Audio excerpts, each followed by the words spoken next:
Well, today's video is all about Pokemon and gambling. Now, I was sort of thinking the other day, and when you just have those, and this is when I think of my best ideas: shower and just before I go to sleep. Like, I am thinking of some fantastic ideas in the shower and just before I go to sleep. Then I get to work, and like all those fantastic ideas and the creativity just removes itself from my body. Like, does anyone else have that? I had this thought, right, the other night that, is Pokemon like the gateway to gambling for children?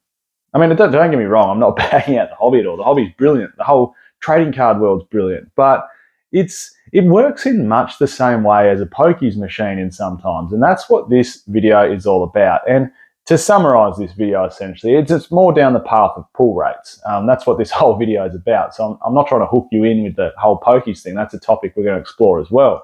But that's what this video is about.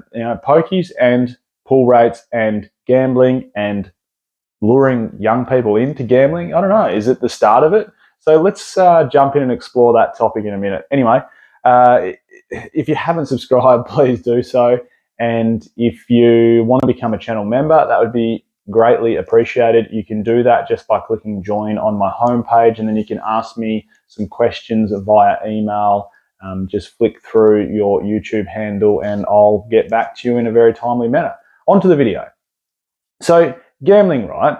The way gambling works, whether it's blackjack or sports betting or pokies for argument's sake, and let's look at pokies because that's what I put as the thumbnail.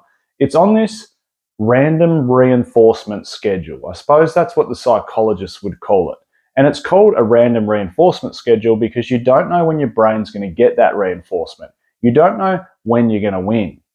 You could press the buzzer or the button 10 times and get nothing. You could press it 5 times and get hits all 5 times. You could press it 3 times and get nothing, and then the 4th time get something. So you get what I'm saying. Again, I'm not trying to insult anyone's intelligence, but it's on this random reinforcement schedule. And the whole idea behind a random reinforcement schedule and hooking people in to spend money when it comes to gambling is that you don't know when the brain's going to get that dopamine rush. And that's essentially what happens. It's like loss, loss, loss, win, lights, noises, dopamine goes off in the brain, and it hooks you in to want to do it again. That's the whole idea behind gambling. And if you translate that to Pokemon card world, we can see really similar things happening. As in, you could open 4 booster packs out of a collection box and get nothing. But then on the 5th one, you get a hit and you want to go back for more. Or you could open a collection box and get no hits out of all 5 packs and be annoyed. So straight away, you want to go to back to the shop because the odds have got to be in your favor for the next box that you get. And that's why, or this is one of the reasons why, as predominantly a sealed Pokemon card investor, that I'm not too worried about all these people that are saying, people are hoarding stuff in the closet, which we're doing. Like, that's happening more than ever. I'm not disputing that fact. But over time, people will sell, but probably even more than that, people will open, or people want to buy to open. And I want to explore this concept a little bit more when it comes to probably a little evolution we've seen from the start of Sword and Shield era to the end of Sword and Shield era to Scarlet and Violet era.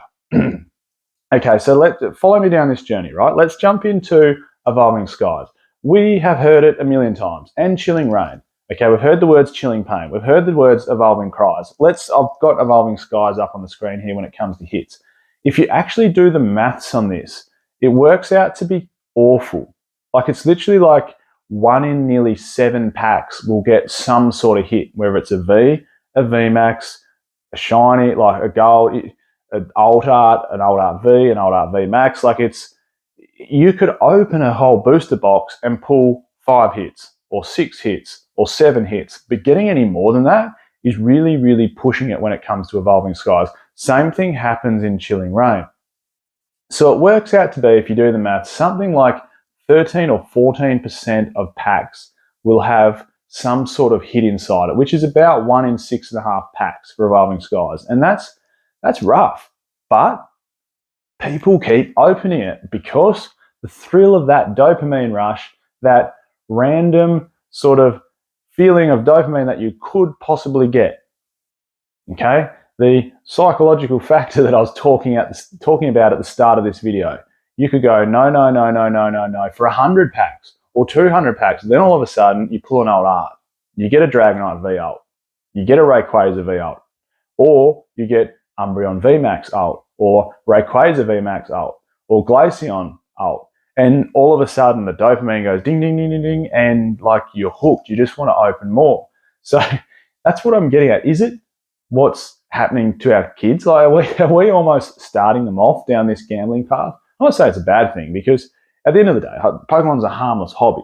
Like, it's idiots like us that spend heaps of money on it that turn it into an unharmless hobby in some cases. But okay, let's follow me down this journey. Like I was saying, so that's where Evolving Skies at. About 1 in 6.5, or about a 14% chance almost of getting a hit. In some cases, a little bit more. It depends whose data you look at. You'd really have to open probably hundreds of thousands of packs to get it exact, because most of the time when we look at these numbers, it's people opening 1,500 packs or 5,000 packs, and it's probably not really enough of a data set to get an accurate hit rate. But anyway, let's move forward to Ladder, Sword and Shield, where we get old art sets plus trainer gallery sets. So we've got this new hit inside it. We've got the trainer gallery hit.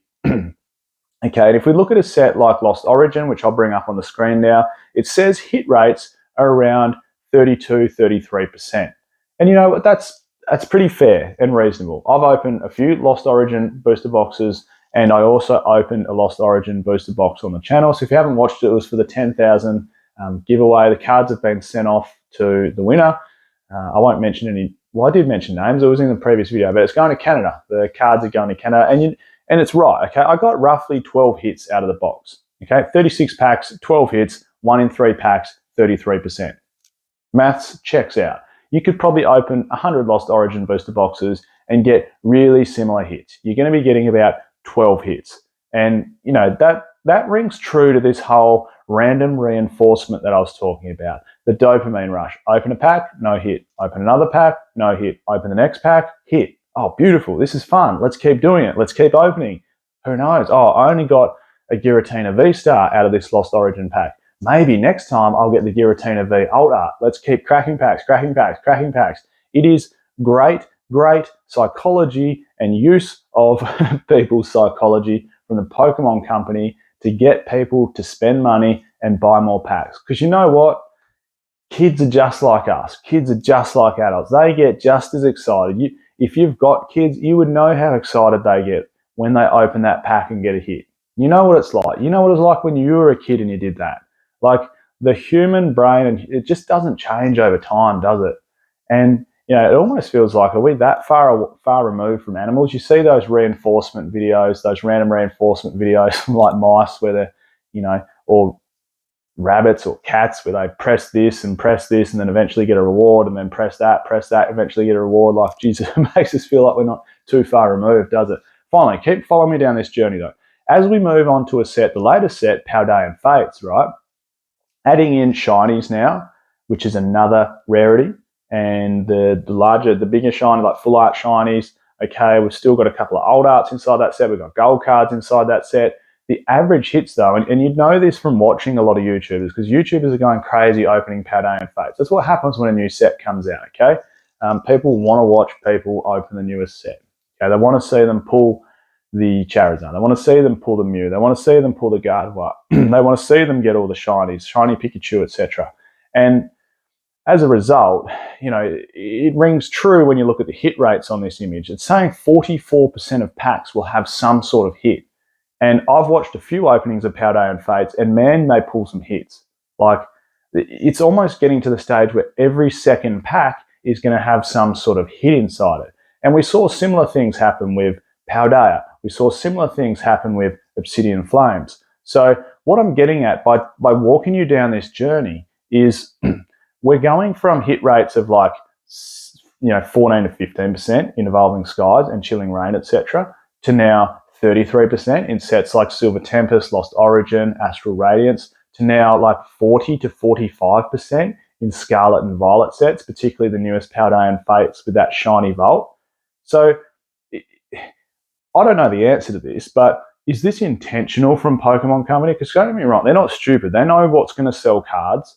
They know what's going to keep people coming back to want to open more. But is every pack almost having a hit inside it a good thing? Or was rewinding back time to an era like Evolving Skies 3 years ago when every 6th or 7th pack had a hit, was that better or is now better? I can tell you one result of it. The singles from sets like Chilling Reign and Evolving Skies are worth a lot more, the hits that is, are worth a lot more than modern hits because they're harder to pull. I think we see it a lot. Something like an Umbreon VMAX is like 1 in 1,700 packs. Something like a Rayquaza VMAX from Evolving Skies is like 1 in over 2,000 packs. And then we see modern chase cards like, say, Obsidian Flames Charizard, which is like 1 in 200 packs. So it's like it's 8 times easier to pull that card than it is to pull an Umbreon VMAX. So what I'm saying is the price of singles, because of that, is getting some downward pressure because there's too much supply in the market because they're too easy to pull. Well, I hope you enjoyed following me on that journey. Some interesting thoughts come up last night. It was random, hey, like I try not to gamble much. I'm not much of a sports gambler or, pokies or casino. I'm sure a lot of you guys don't mind a bit of a dabble. I do it occasionally. If it's AFL Grand Final here in Australia, I have a bet. Sometimes on the cricket, once or twice a year if mates come down or we catch up, yeah, who cares? 50 or $100 at the casino. No dramas. But yeah, it's funny, isn't it? Is Pokemon the start of that sort of gambling journey for us? Let me know your thoughts down below. I hope you enjoyed the video on pool rates and gambling and Pokemon. I'm Michael. This is PokeOz. Catch everyone next time.